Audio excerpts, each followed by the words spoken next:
First, remove the old ear pads.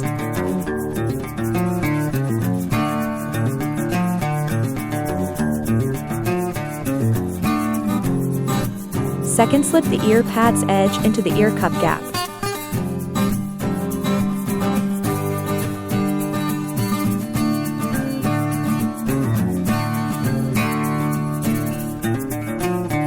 Third, stretch the edge with tool or finger to fit into the gap.